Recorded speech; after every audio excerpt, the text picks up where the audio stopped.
And now we have to run. A blockbuster movie that resurrected a popular television series from the 60s sounds like it could be a good move in the 1990s. Why wasn't it on some spring-loaded contraption that shoots out your ass? That's the first place Lovelace would have looked. However, in the case of this movie, it was not a good move. In fact, it was very much a bad move, on the same level as investing in a company that makes cast iron piñatas. And just like those unbreakable piñatas, this film would also make kids cry. Wild, Wild West.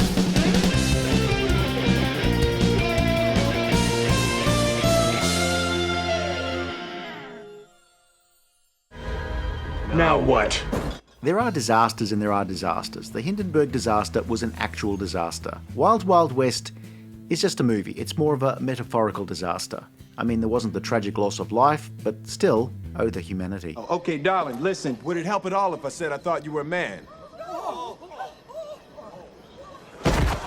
Wild Wild West was a 1999 big-budget film remake of a 1960s television series that featured spy capers but set in the Old West. It was a film that was expected to be a massive hit, but instead ended up a major critical and financial disappointment. A really, really big disappointment, on the level of my final pilot's test, though, to be fair to myself, we did walk away and the flight instructor already had a limp before the crash. Don't let the ear frighten you, my little duff. I lost it at Chickamauga. Really? One can hardly notice. Jim West is an army captain who teams up with the US Marshal Artemus Gordon. The pair, like any buddy cop movie, do not like each other. West is the type of guy who shoots first and forgets how the rest of that saying goes, while Gordon prefers gadgets and elaborate disguises. And if a hint of cross-dressing is involved, then sure, why not? You go as a riverboat captain, and I'll be a saloon girl. The film begins a few years after the end of the Civil War, with a scientist wearing a metallic collar that attracts a flying saw blade that, well, let's just say he won't be wearing a cravat anytime soon. Army Captain Jim West is on the hunt for a former Confederate general, Bloodbath McGrath, who he believes is responsible for the death of his parents. But West is sidetracked by another government agent, Artemus Gordon. Go, go! U.S. Army, stay out of my way, lady! Not a lady, I'm a U.S. Marshal! Stay out of my way! Who likes to think of himself as a man of 1,000 faces, or actually 1,000 dresses. I am the president. I'm Artemus Gordon. President went to West Point. That says Harvard. After receiving an ultimatum, President Ulysses S. Grant assigns the two to work together to discover how the missing scientists tie in with the threat to the country. That's the threat in the movie, not the actual threat that the movie posed to audiences' olfactory systems by stinking so badly. Personally, I like the symmetry of it. Jim West is a straight shooter. He walks in the front door and starts waving his gun about, while Gordon prefers to use an array of inventions of his own devising, some of which work and some of which do not. Pretty much like the jokes in this film. Some of which work, some of which do not. The film will stop for 5 minutes for the pair to make jokes about the perfect fake boob. Now that's what a breast is supposed to feel like. Very nice. Now touch yourself. Oh my God, I'm hard. So despite this being a PG-13 movie, there are two boobs. It's soon clear that General McGrath is in league with somebody else, Dr. Arliss Lovelace. He used to go by Dr. Love until, well, you know, there is much less of him than before. Let the party begin! Lovelace is flanked by his cohort of hench models and his various technological inventions, where he's using various kidnapped scientists to help him take over America. West manages to insult a woman at a ball where he has mistaken her for Gordon, while he's about to be, well, hung. I think he looks pretty well. Madam, please. Gordon will rescue Rita from Lovelace's clutches. Once back on their train car, the pair compete for Rita's affections. She's looking for her father, apparently one of the missing scientists. Artie thinks he's in with a shot, while West is already thinking ahead about his breakfast menu. Lovelace massacres McGrath's soldiers along with McGrath himself. By this point, you realise this fun and jaunty film is also incredibly brutal in places, with a really high body count so far. Scream, scream, help me. Do not pull my Lovelace, arm. I demand that you give the order to stop this slaughter now! It's like watching F-Troop and then switching over to Glory during the commercial break.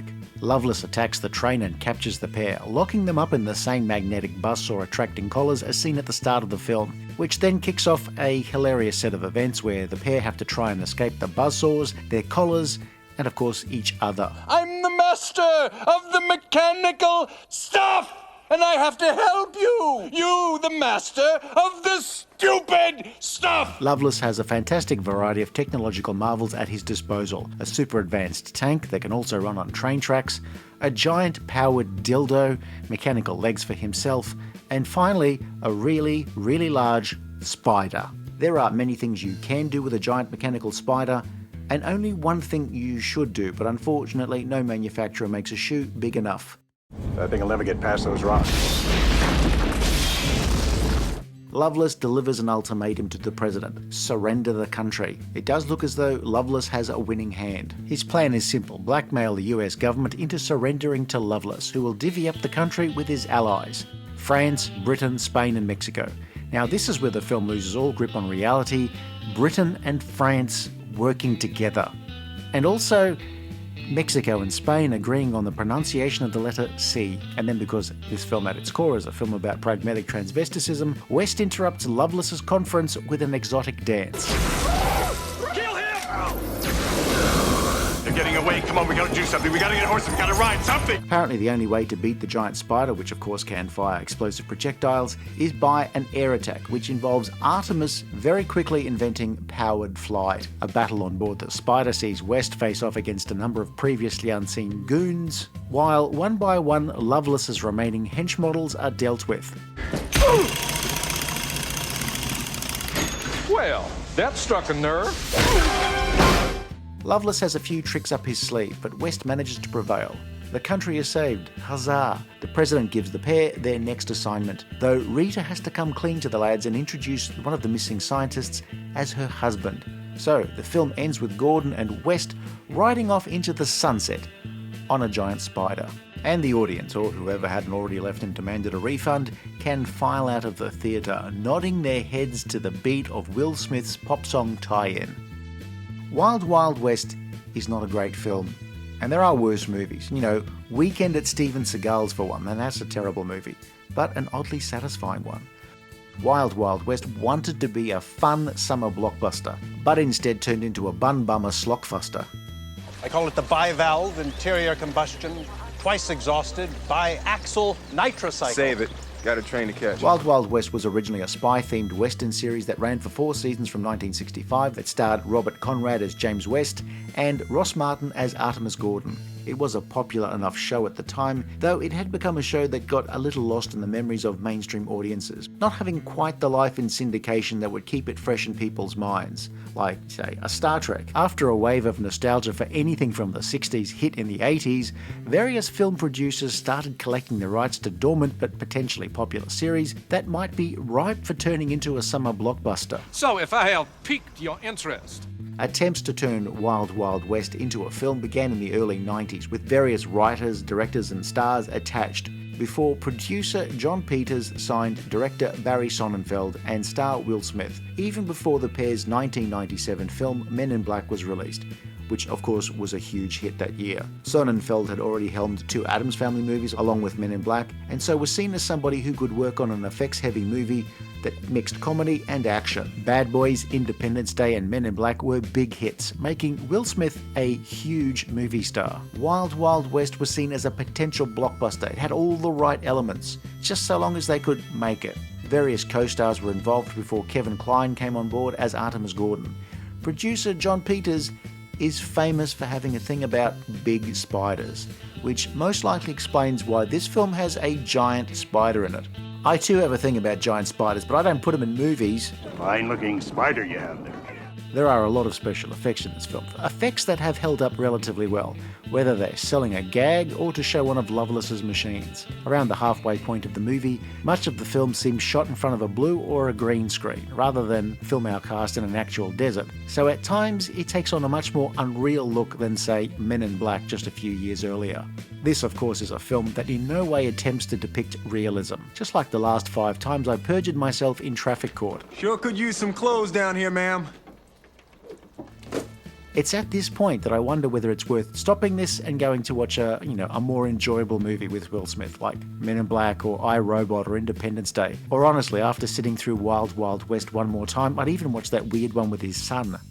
nasty. The late 90s wave of big screen adaptations of high concept series from the 60s seemed like a bit of a gold rush, with The Fugitive, Mission Impossible and Sonnenfeld's Addams Family film doing really well. But then Lost in Space, The Avengers, The Saint, My Favourite Martian all either underperformed or were considered outright failures. Like that time Uncle Reg produced a Broadway production of Fiddler on the Roof starring Marcel Marceau. Wild Wild West did bring in a decent chunk of change at the box office, something like $220 million worldwide, which would have been great if the movie cost something like $17 million.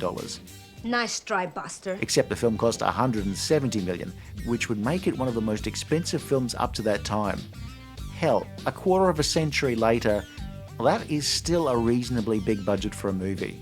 There's failure and there's failure, and this film was considered a failure, both critically and commercially. It was a costly mistake and was a major blemish on Will Smith's record. I mean, he'd quickly bounce back as a box office star, but would never quite return to his late 90s heyday when films like Independence Day and Men in Black were massive pop culture phenomena. He's so impetuous. Yes, he's an idiot. Smith, being a recording artist before he was an actor, had already had a hit tie-in single with Men in Black, and so he would also release an album alongside this movie. His song, also called Wild Wild West, was a #1 single in the US. So, it is good for the film's producers and the studio, Warner Brothers, to understand they basically shelled out over $170 million for a movie to promote Will Smith's album. The song Wild Wild West, well, like Will Smith, it slaps. Damn. So let's look at the positives. Look, I'm sure there are some. I mean, Salma Hayek is in one of her first big Hollywood movies.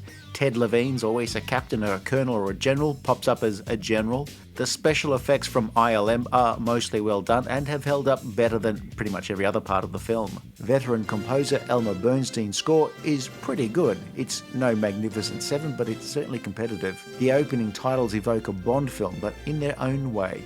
Will Smith has this super confident version of himself down pat, a variation on the same character that he would basically play in every one of his action movies up until he decided to go for roles with more actual acting required. Will Smith had turned down the role of Neo in The Matrix in favour of starring in this film. That'd be an awful career decision, darling. A decision that Smith would eventually regret. But I do doubt whether his song for The Matrix would have been as catchy.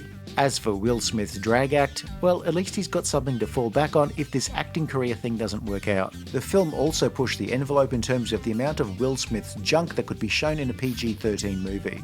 Well, now that we've got all of that relentless positivity out of the way, the script is very clunky. The jokes fall flatter than the first man to set foot on Venus.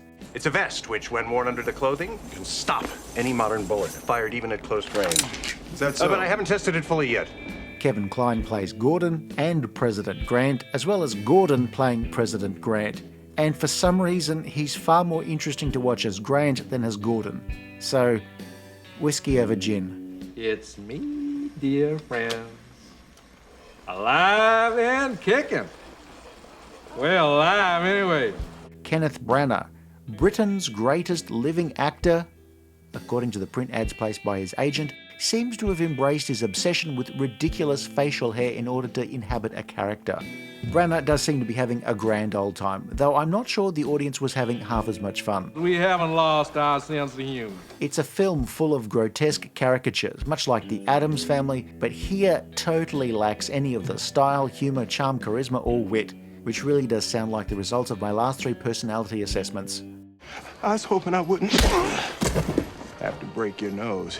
There are lots of physical slapstick gags that are set up but are just very belabored feeling.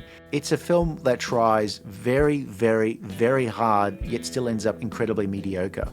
I told you she'd be a distraction. She's a breath of fresh ass. Wild Wild West, like so many of those 90s attempts to turn semi-forgotten series into a big screen feature, probably turned up in cinemas around 10 years too late, much like my eventual graduation from high school at age 27. But I draw the line at defying gravity, so good luck. It is a watchable film, but watchable like a compilation of dashcam crash footage. Its good points are by far outweighed by its terrible, terrible points. I'm sure there are people who liked it just as others didn't. It's one of those films that looks good on paper, but ends up as a barely adequate way to spend movie night.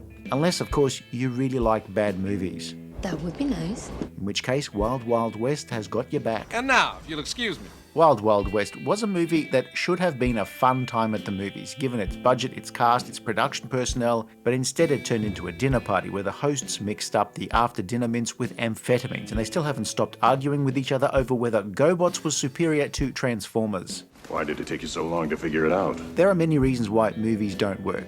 But sometimes you can have absolutely everything you need. A top cast, a big budget, all the production personnel you could wish for, and you still end up with something like Wild Wild West. I am just a figment of your imagination.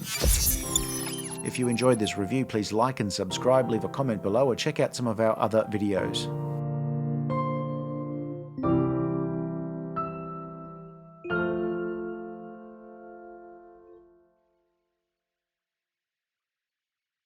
That concludes the festivities.